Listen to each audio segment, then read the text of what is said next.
All right, here with the very latest, House Oversight and Reform Committee Chairman James Comer is with us, sir. Thank you. Thanks for having me. Correct me if I'm wrong, Congressman. I've played this tape many times. Didn't Joe Biden say multiple times on the campaign trail that not one time did he ever speak to Hunter Biden or any family member about their foreign business dealings? And didn't he say a number of times that his family never got a penny from China? Joe Biden said numerous times, Sean, that his family never received a penny from China. We proved today that Joe Biden lied during his presidential campaign in 2020, and he continues to lie today. Not only did they take a penny, Sean, they took over $10 million, and we're still looking. We still have many more banks to go and many more LLCs to siphon through. But right now, the number's up to $10 million. So we proved that Joe Biden was dishonest about his family receiving money from China. We also proved that the media has not been reporting this correctly, as you could imagine, Sean.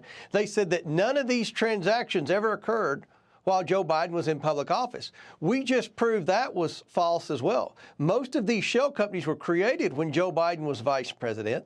And when you got to the $1 million from Romania, it was filtered and laundered, however you want to describe it, down to the Bidens in 17 payments. 16 of the 17 payments from the corrupt person in Romania, the foreign national in Romania, happened while Joe Biden was vice president and visiting Romania and in charge of things like foreign aid for the Obama administration. So the level of public corruption that we talked about today was breathtaking. And the fact that, as you mentioned, Sean, the mainstream media, for the most part, didn't cover it at all, instead covered the George Santos stuff, is further proof that this media is covering for Joe Biden.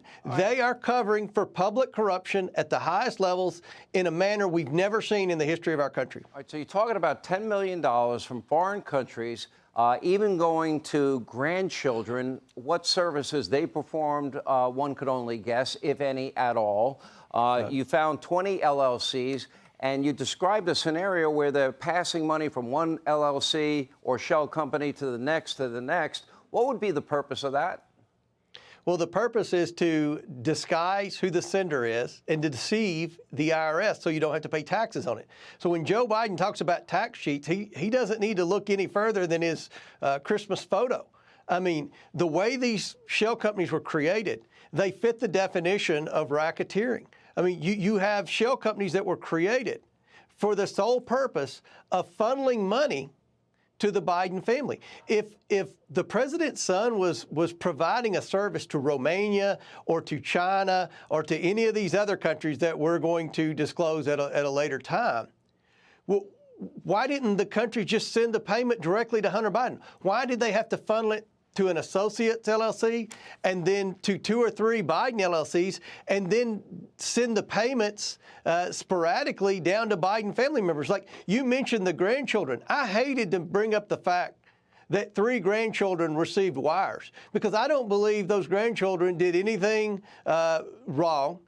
They just had the misfortune of having family members who were using them in their scheme to launder money, to try to deceive the IRS in order to not pay taxes and to disguise who the sender was to avoid getting in trouble for dealing with foreign nationals. So let me ask you this. It's really bad. So you sent a letter along with Chuck Grassley to the FBI and the DOJ requesting a 1023 form after a whistleblower that you say is credible alleged that the FBI, the DOJ, were in possession, it's not classified, of it, and that it claimed that it detailed, quote, your words, not mine, an alleged criminal scheme involving then Vice President Biden and a foreign national relating to the exchange of money for policy decisions. Now, they said they will work with you. Is that an acknowledgement? They didn't give it to you. You gave them a deadline of noon today. Is that an acknowledgement of some kind that they recognize that that document does exist?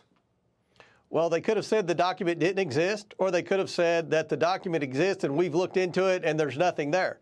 But what they sent us was a patronizing letter saying that to basically trust the FBI, that if there was in fact anything there, they would take care of it. Well, I'm sorry, Sean. Like most conservatives in America, I don't have any trust of the FBI. And the fact that the FBI refuses to work with us when we're leading a very credible investigation of public corruption of the President of the United States is very disturbing. Chuck Grassley is not a conspiracy theorist. He's not a drama queen. He has confidence in this whistleblower. I've read the transcript from the whistleblower. Okay, what the whistleblower is alleging, Sean, is consistent with what we're seeing with these shell companies and LLCs. There's a pattern by the Biden family members to launder money from foreign nationals in areas where Joe Biden has influence, either as vice president or now as president of the United States. So this is a very important piece of our investigation, and the FBI just basically gave us the middle finger and said, you just worry about your stuff, we'll worry about ours. That's not going to cut it. We're going to continue to demand to get this letter, and we're going to use every resource possible to get this information and present it to the American people. All right, Congressman James Comer, good work. We'll have you back often, and this is only the beginning of your investigation. I think people need to know this was the beginning interim report. Thank you.